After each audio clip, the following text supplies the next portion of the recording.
Hello everyone, आज जो मैं आपको टॉपिक कराऊंगी वो है रोमन न्यूमरल्स। रोमन न्यूमरल्स एक बहुत ही इजी और इंटरेस्टिंग टॉपिक है, बट कुछ स्टूडेंट्स इस रोमन न्यूमरल्स को करते टाइम कुछ सिली मिस्टेक्स कर देते हैं। क्यों? क्योंकि उनको रोमन न्यूमरल्स के रूल्स क्लियर नहीं होते। बट आज मैं आपको इस वीडियो के थ्रू रोमन न्यूमरल्स के सारे रूल्स जो है एक्सप्लेन करूँगी। सबसे पहले हम देखते हैं कि रोमन न्यूमरल्स ओरिजिन कहाँ पे हुए। सो रोमन न्यूमरल्स का जो ओरिजिन है वो हुआ था एंशियंट रोम में। मीन्स रोम में बहुत साल पहले जो है रोमन न्यूमरल्स का ओरिजिन हुआ था। एंशियंट रोम में क्या किया गया, नंबर्स को जैसे हम लिखते हैं 1 2 3 4 5 6, पर रोमन न्यूमरल्स में इन नंबर्स को हम कैसे लिखेंगे। 1 बन जाएगा I, 2 बन गया I, 3 बन गया I 3 टाइम्स, 4 बन गया IV, 5 बन गया V और 6 बन गया VI। ठीक है, सो हम नंबर्स ऐसे लिखते हैं, बट एंशिएंट रोम में नंबर्स को इस तरीके से लिखा जाता था। अब सेकेंडली चीज़ कि हम क्यों रोमन न्यूमरल्स पढ़ रहे हैं। रोमन न्यूमरल्स जैसे कि मैंने आपको एग्जांपल दिया, I, देन 2 को कैसे लिखेंगे I 2 टाइम्स, 3 को कैसे लिखेंगे I को 3 टाइम्स, 4 को कैसे लिखेंगे I और V। ये आज भी आप अपने स्कूल में देख सकते हो। लाइक अगर आपकी क्लास, अगर आप, मैंने कहा कि आप जो है, आपका जो ब्रदर है वो 7th क्लास में, तो आप कैसे लिखोगे 7th ऐसे लिखोगे, और उसका सेक्शन क्या है B। ओके, हम ऐसे तो नहीं लिखते ना 7B, ऐसे लिखते हैं कॉपीज में, है ना। सो आज भी इसका मतलब क्या है कि हम रोमन न्यूमरल्स का यूज़ कर रहे हैं। या फिर आपकी रिस्ट वॉच हुई, ओके, या फिर आपकी वॉल हुई जो क्लॉक पे है, उसमें भी आज भी नंबर्स जो है रोमन न्यूमरल्स की फॉर्म में लिखे जाते हैं। और इवन अगर आप रोम वगैरह में या यूरोप जाओ, सो आज भी वहाँ पे जो स्ट्रीट्स हैं उनकी जो नंबर्स हैं वो किस में फॉर्म में लिखे हुए हैं, रोमन न्यूमरल्स की फॉर्म में लिखे हुए हैं। आज भी वहाँ पे रोमन न्यूमरल्स का यूज़ है। Okay, Roman numerals basically, Roman numerals को लिखने के लिए हमारे पास 7 सिम्बल्स हैं। कितने सिम्बल्स हैं? 7 सिम्बल्स हैं। First is I, then next is V, then next is X, then next is L, then next is C, then next is D and the next is M। Okay, इन्हीं 7 symbols के basis पे ही हम सारे Roman numerals लिखते हैं। ये basically Latin alphabets हैं, but आज आपको लगेगा ये तो हमारे इंग्लिश अल्फ़ाबेट्स हैं, है ना, ABCD में से है। बट लैटिन अल्फ़ाबेट्स से ही 7th सेंचुरी में जो हमारे मॉडर्न इंग्लिश अल्फ़ाबेट्स हैं वो ओरिजिन हुए थे। लैटिन अल्फ़ाबेट से ही हमारे modern English alphabets 7th century में ओरिजिन हुए थे। तो बेसिकली ये 7 लैटिन अल्फ़ाबेट्स का यूज़ किया गया है रोमन न्यूमरल्स में। अब इसमें जो I है इसकी वैल्यू क्या है 1। अब ये जो V है इसकी वैल्यू क्या है 5। ये जो X है इसकी वैल्यू क्या है 10। अब ये जो L है इसकी वैल्यू क्या है 50। ये C है इसकी वैल्यू क्या है 100, और D है इसकी वैल्यू क्या है 500, और जो M है इसकी वैल्यू क्या है 1000। ओके, तो ये 7 सिंबल्स है जिससे हम रोमन न्यूमरल्स करेंगे। बट मैं आपको इस वीडियो में rules of Roman numerals explain करूँगी। ओके, फर्स्ट रूल हमारा क्या है कि अगर हमारे पास कोई भी बिगर्स, लाइक अगर मैं देखूँ I की वैल्यू कम है, V की वैल्यू 5 है, ओके, सो मीन्स V बड़ा हुआ। इसी तरीके से अगर मैं X और D को कंपेयर करूँ तो X की वैल्यू 10 है और D की वैल्यू 500 है, सो जिसकी वैल्यू ज़्यादा है वो सिंबल बड़ा हुआ, है ना। सो अगर हमारे पास कोई भी एक बिगर सिंबल है, जैसे मैंने ले लिया V, और अगर उसके बाद मैं स्मॉलर सिंबल लिख दूँ, जैसे मैंने लिख दिया I, तो वो उसकी वैल्यू उसमें क्या हो जाएगी, ऐड हो जाएगी। क्या हो जाएगी? ऐड हो जाएगी। जैसे V क्या है, वैल्यू क्या है 5, और I की वैल्यू क्या है 1, तो 5 + 1 कितना हो गया 6। ओके। सो पहला रूल क्या है कि अगर हमारे पास लार्जर सिंबल है और उसके बाद अगर हमारे पास स्मॉलर सिंबल होता है तो उसकी वैल्यू उसमें क्या हो जाती है, ऐड हो जाती है। लाइक एक और एग्जांपल जैसे मैं लूँ x और i, x की वैल्यू क्या है 10, अब जो स्मॉलर सिंबल है वो उसके बाद आ रहा है तो i की वैल्यू इसमें क्या हो जाएगी, ऐड। सो 10 + 1 कितना हो गया, 11। सो फर्स्ट रूल क्या है कि अगर लार्जर सिंबल के बाद स्मॉलर सिंबल आता है तो उसमें उसकी वैल्यू क्या हो जाती है, ऐड हो जाती है। ओके। अब नेक्स्ट रूल हमारे पास है कि अगर हमारे पास लार्जर सिंबल है और उसके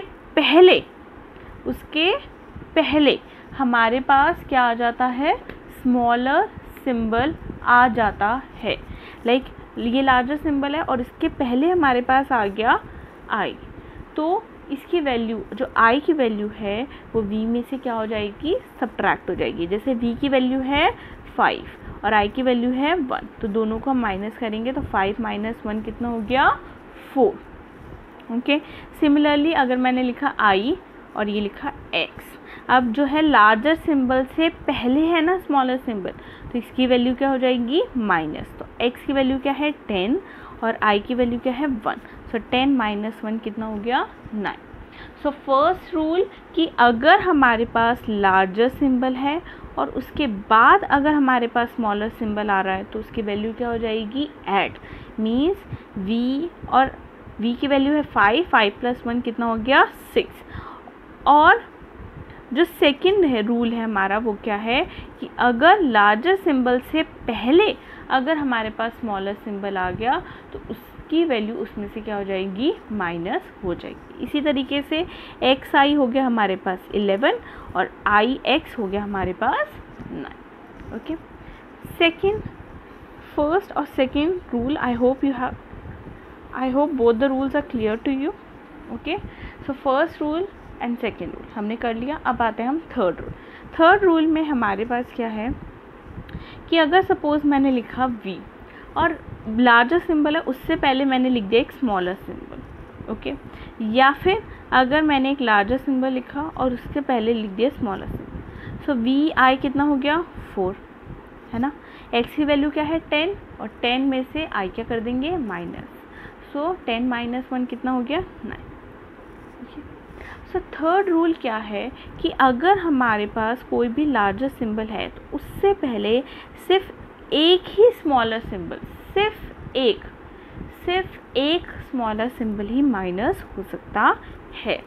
लाइक अगर मैं v है इसके आगे मैं i माइनस करूँ तो वैसे तो ये माइनस होना, v हो गया 5 - 1 4 - 1 3, तो ये तो 3 हो गए। क्या ये ठीक है? 3 तो हम ऐसे लिखते हैं ना, आई, तो ये रॉन्ग हो, है ना। तो इसका मतलब ये कि कोई भी लार्जर सिंबल से पहले अगर स्मॉलर सिंबल माइनस हो रहा है तो वो स्मॉलर सिंबल कितनी टाइम्स आएगा, सिर्फ 1 टाइम आएगा। 1 टाइम से ज़्यादा कोई भी स्मॉलर सिंबल नहीं आएगा।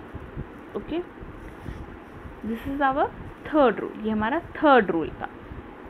अब हम करते हैं फोर्थ रूल। फोर्थ रूल क्या है कि जो आई है, ये जो आई है ये सिर्फ v और x में से सब्ट्रैक्ट हो सकता है। v एंड x में से ही सिर्फ i माइनस होगा। v और x में से ही जो i है वो माइनस होगा। जैसे कि मैंने एग्जांपल लिया है कि v में से i माइनस हुआ तो आया 4, x में से i माइनस हुआ तो आया 9। सो v और x में से ही i जो है क्या हो सकता है, माइनस हो सकता है। Okay, so this is our fourth rule. Okay, next we are moving to the fifth rule. अब हम फिफ्थ रूल देखते हैं। फिफ्थ रूल क्या है कि सपोज मैंने लिखा XL, ओके, और मैंने लिखा XC। अब L की वैल्यू क्या है, L की वैल्यू है 50। अब जो स्मॉलर सिंबल है उससे पहले लिखा है तो वो माइनस हो जाएगा, तो 50 - 10 कितना हो गया, 40। अब इधर C की वैल्यू क्या है हमारे पास, 100, और x उससे पहले है ना स्मॉलर सिंबल, तो वो क्या हो जाएगा माइनस, तो 100 माइनस 10 हो गया हमारे पास 90।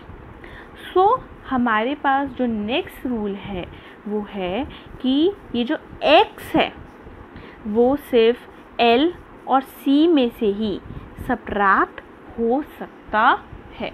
ये जो x है वो सिर्फ L और C में से ही सब्ट्रैक्ट हो सकता है। ओके, फर्स्ट रूल जो हमने किया था वो ये था कि लार्जर सिंबल के बाद अगर हमारे पास स्मॉलर सिंबल हो तो वो उसमें क्या हो जाएगा, ऐड हो जाएगा, और यही अगर लार्जर सिंबल से पहले स्मॉलर सिंबल है तो वो हो जाएगा सब्ट्रैक्ट। ये हमारा सेकेंड रूल था। थर्ड रूल हमारा क्या था कि सिर्फ एक ही सिंबल लार्जर सिंबल में से सब्ट्रैक्ट हो सकता है। और फोर्थ रूल क्या था कि जो i है, i जो है वो किस में से सब्ट्रैक्ट हो सकता है, v और x में से। ओके, i जो है वो किस में से सब्ट्रैक्ट हो सकता है, v और x में से।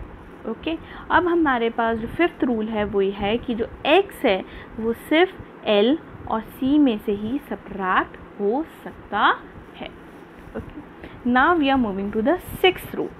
सिक्स्थ रूल हमारा क्या है कि अगर मैंने लिखा CD और मैंने लिखा CM, ओके, सो D की वैल्यू हमारे पास क्या है 500 और C स्मॉलर सिंबल है उससे पहले आ रहा है तो हम माइनस कर देंगे। C की वैल्यू क्या है 100, तो 500 माइनस 100 कितना हो गया 400।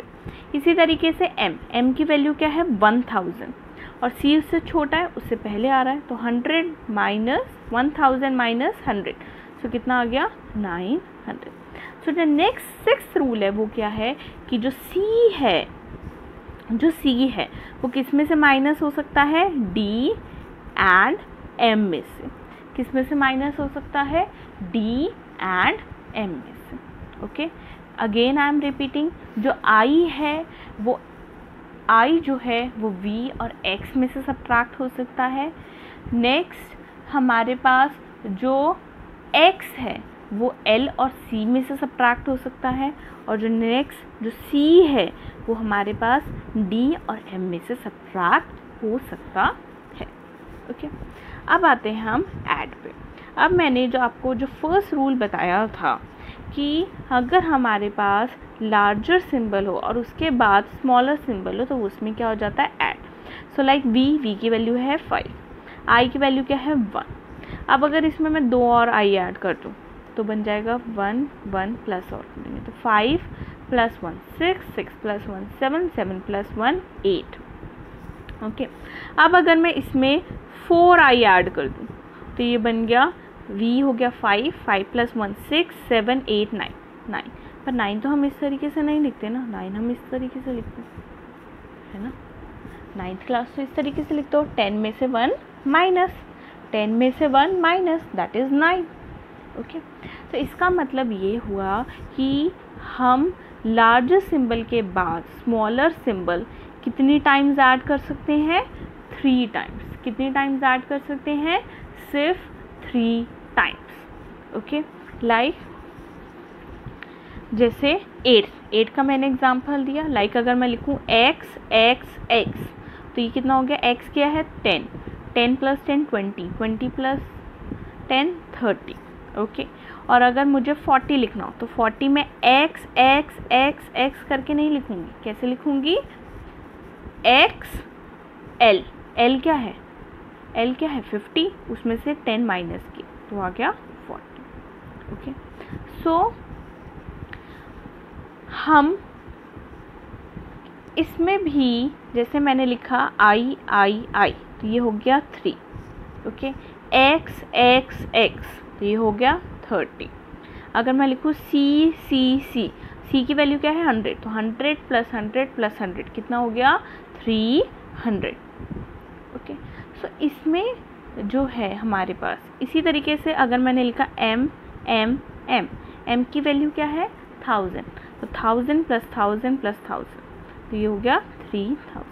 हमारे पास टोटल 7 सिम्बल्स है, जिसमें से हमारे पास है आई, ओके, फिर उसके बाद हमारे पास है वी, फिर एक्स, फिर एल, फिर सी, फिर डी, फिर एम। अब इसमें से हमने देखा आई, ये रिपीट हो सकता है, एक्स ये रिपीट हो रहा है, सी इसको भी 3 टाइम्स, एम इसको भी। अब जो बचे वी, एल और डी, इसका मतलब ये तीनों सिंबल्स रिपीट नहीं होते। जैसे अगर मैं लिखूँ V V V V V कितना हो गया 15, पर 15 हम इस तरीके से नहीं लिखते, 15 हम कैसे लिखेंगे एक्स वी, एक्स 10 वी 5, 15 आ गया। सो वी, एल और डी रिपीट नहीं होते, वी, एल और डी रिपीट नहीं होते, okay. So these are the rules of the Roman numerals. अगर आप इन रूल्स को अच्छे तरीके से समझ लोगे तो आप रोमन न्यूमरल्स को लिखने में कभी भी कोई सिली मिस्टेक नहीं होगी। Thank you for watching my video.